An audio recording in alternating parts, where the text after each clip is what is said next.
میں عرض کروں گا، مجھ سے پوچھا جاتا ہے کہ تم نے یہ تصور چھوڑا کیوں تھا؟ یہ چیزیں تھیں، یہ میں ان میں سے ایک بات بتا رہا ہوں آپ کو۔ میں تو نہ کسی چیز کو یوں اختیار کرتا ہوں، نہ اسی طرح سے جھٹک کے چھوڑتا ہوں۔ اللہ بھیا نا کھڑا ہو گیا میں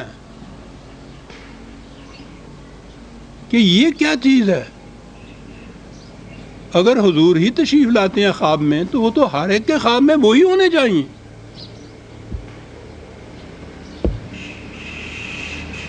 اپنے تو کنٹرول اپنے پہ رکھا کہ میں نے پھر نہیں کسی کو وظیفہ بتایا، لیکن یہ سوچتا رہا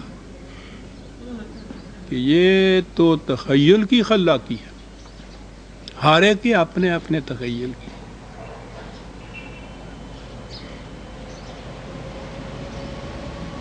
کتنی دور سے عمر رفتہ کو آواز دینی پڑتی ہے، اور اس کی بعض جزیات ایسی ہیں جن کو میں بھولتا نہیں ہے۔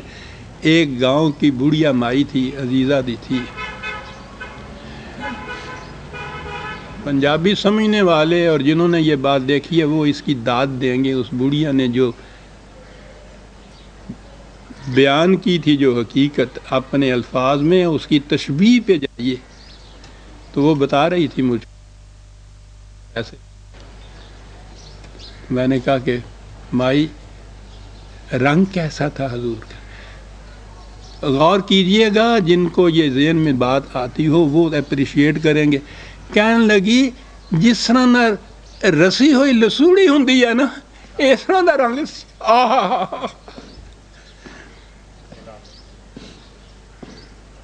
اپنی زبان میں، اپنے مشاہدے میں وہ بھی کیا کہہ گئی۔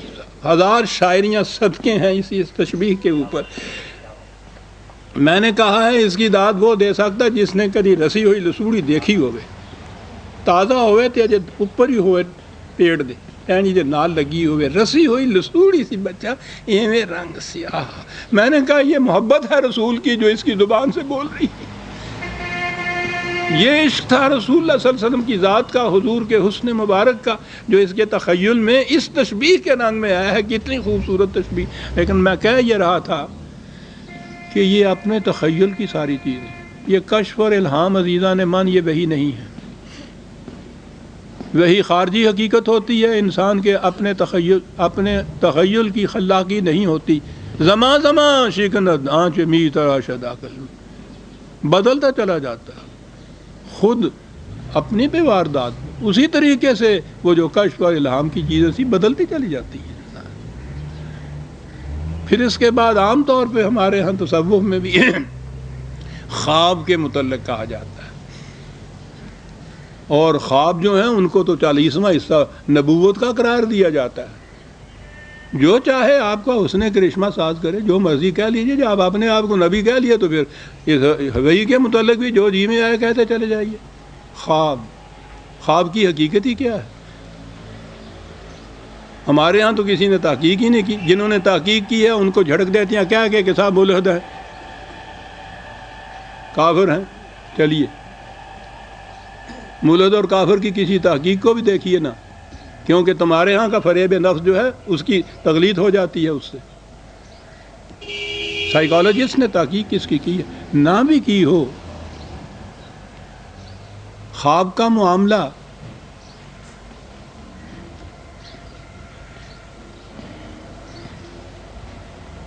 پھر آ گیا غالب۔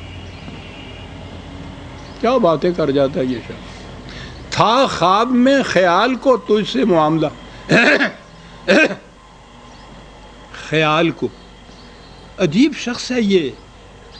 اس کے دور میں ابھی یہ خوابوں کے متعلق اتنی نفسیاتی تحقیقات ہوئی نہیں تھی، اب ہوئی ہے کہ وہ بھی ایک خیال ہوتا ہے جو خواب میں متشکل ہو کے آتا ہے، اگرچہ وہ نفس غیر شعوری میں دبا ہوا خیال ہوتا ہے۔ لیکن غور کیجیے یہ کیا کہہ گیا، تھا خواب میں خیال کو تجھ سے معاملہ، جب آنکھ کھل گئی نہ زیاں تھا نہ سود تھا، کاکھ بھی نہیں تھی پلے۔ خواب کی دنیا۔ اجازت دیں تو ذرا نیچے اتر کے تھوڑی سی شگفتگی کی بات بھی کر لوں۔ خواب میں دیکھا اس نے بکری ہے، خریدار آ گیا ہے،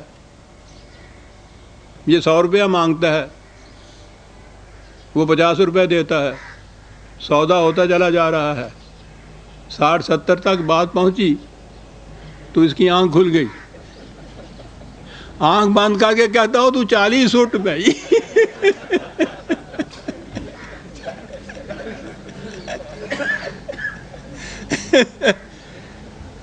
لیکن خواب میں دوبارہ آنکھ بند کرنے سے تو وہ خواب آتا ہی نہیں کبھی،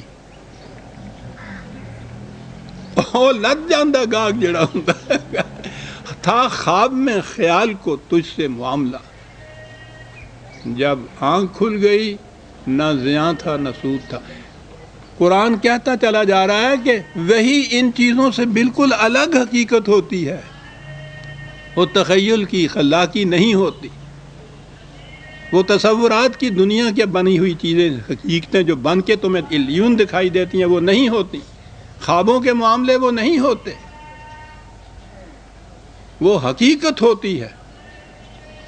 دلیل کیا ہے؟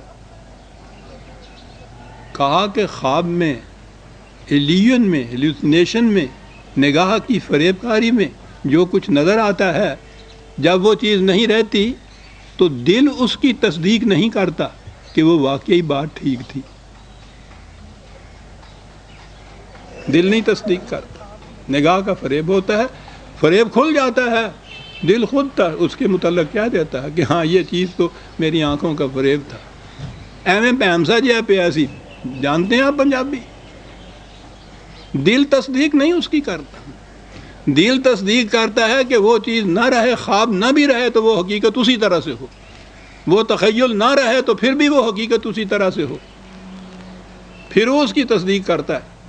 کہا کہ ہم نے اپنے عبد کی طرف اس مقام پہ پہنچ کے وحی کی، اور وحی کی کیفیت یہ تھی کہ ما کذب الفؤاد وما رأى، جو کچھ دیکھا اس نے، اس کے دل نے اس کی تکذیب نہیں کی۔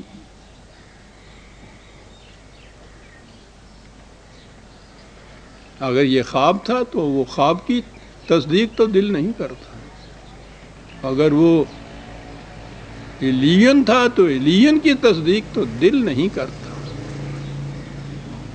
دل تو حقیقت کی تصدیق کرتا ہے۔ اس لیے دو لفظوں میں خواب کو ان تمام تخیلات، تصورات اور یہ تصوف کی دنیا، ان تمام دنیاؤں سے الگ کر دیا۔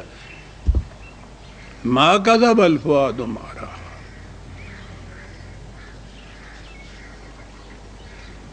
اس کا ثبوت کیا ہے؟